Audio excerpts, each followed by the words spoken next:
Good morning, grade 1. Okay, you may now be seated.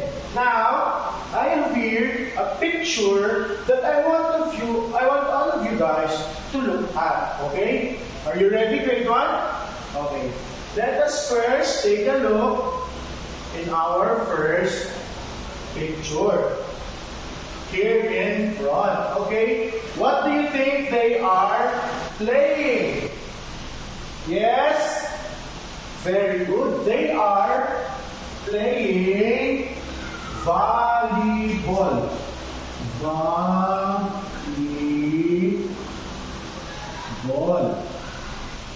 Very good. And what can you see in the picture? There are two guys. Very good.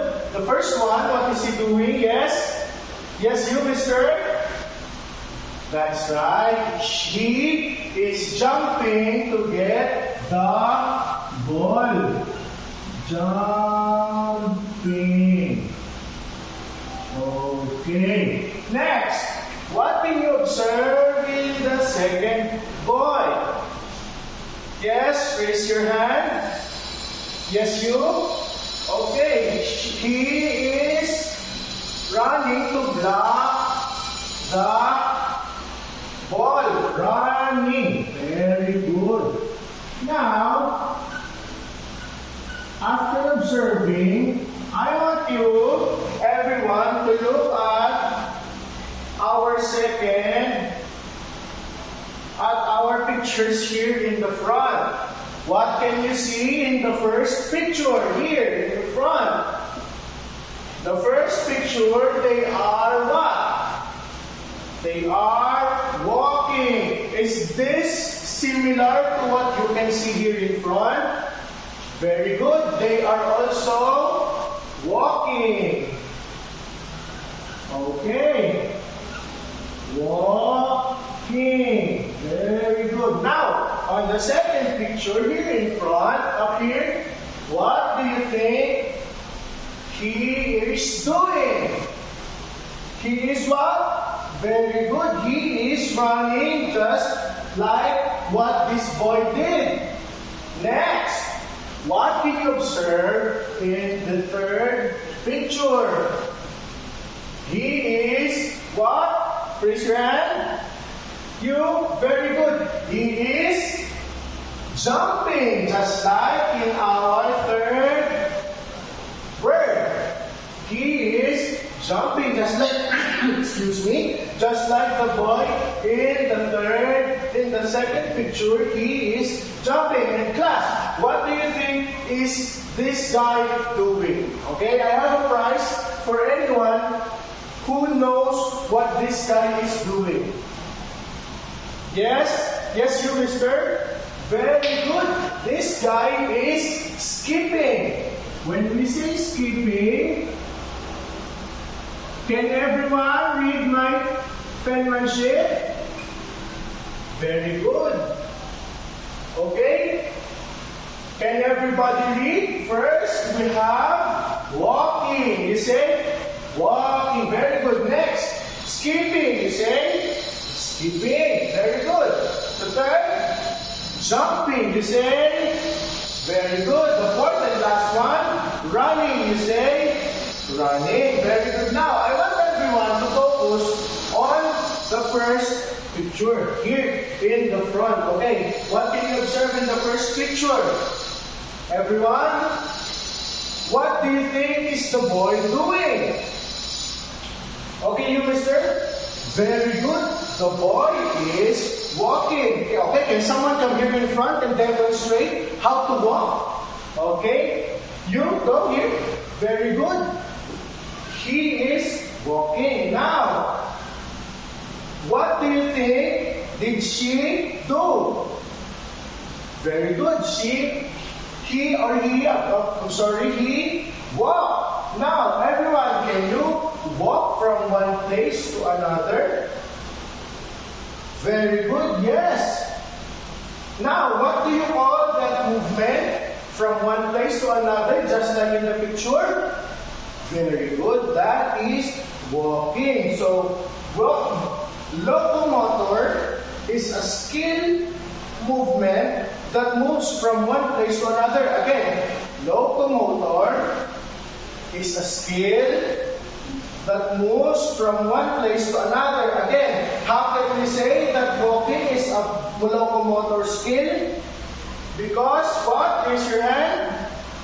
Because it moves from one place to another. Very good. So locomotor is a skill that moves from one place to another. Very good. Now let's go to the second picture. I want everyone to observe what our second picture is. Very good. Our second picture is, who can demonstrate what this picture is? Yes, you, mister. Very good. This is running. Now, who can run here in front? Be careful, huh? Okay. Very good. He, does our classmate, ran. Very good. Now, what do you think is, why do you think can running move from one place to another? Very good. Running can move from one place to another. Now, what do you call that skill that when you move from one place to another is? Very good. That is a locomotor skill. Locomotor skill is moving from what? One place to another. Very good. Next, let us look on the third picture. So, we have here running. Running is what? Locomotor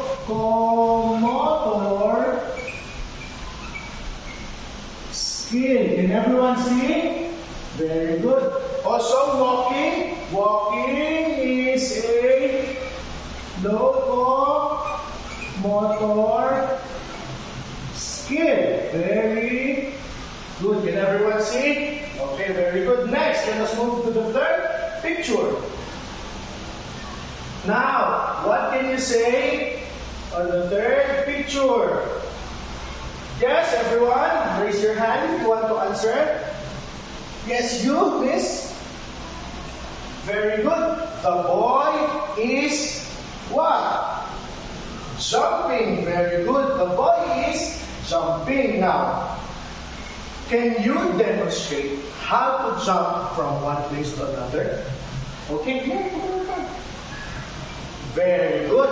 That is jumping. Now, do you think that she did jumping correctly?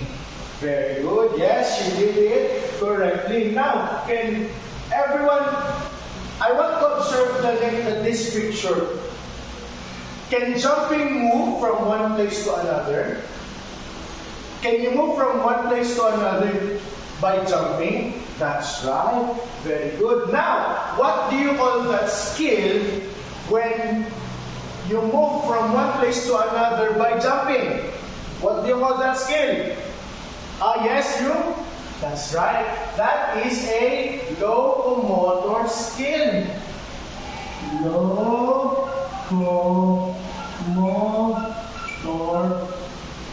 skill. That is right. Now again, what is a locomotor skill? Locomotor skill is what?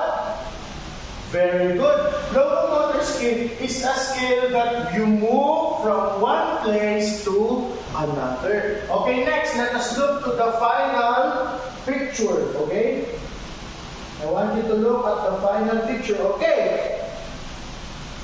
What do you think this guy is doing? As we have said, yes, you miss. That's right, he is skipping. Now, can you demonstrate how skipping, how can we skip? Can you move here in front? Can you do it here in front? Okay, good. That's right, that is skipping. Now, my question for you is, can everyone do skipping? Can you all do skipping? That's right, you can all do skipping. Now, according to skipping, what can you move from one place to another by skipping? Very good, that's right. You can move from one place to another by skipping. Now again, what do you call that skill when you move from one place to another by skipping? Yes, you? That's right. We call that locomotor skill. We call that locomotor skill. That's right. Now, again, what skill can we do from moving one place to another? Yes, that's right. We call that locomotor skill. Now, do you understand our lesson for today? Grade 1? Yes, very good. Now, based on our discussion, how can we identify locomotor skills? Anyone from the class, how can we identify locomotor skills? Yes, you, mister? That's right. Okay, wake up. Okay. Everyone read. We can identify locomotor skills if the movement, be quiet everyone, moves from one place to another. Okay? Did you all understand our discussion for today, grade 1? Very good. That's all for today. Everybody stand up. Goodbye and thank you, grade 1. See you all tomorrow.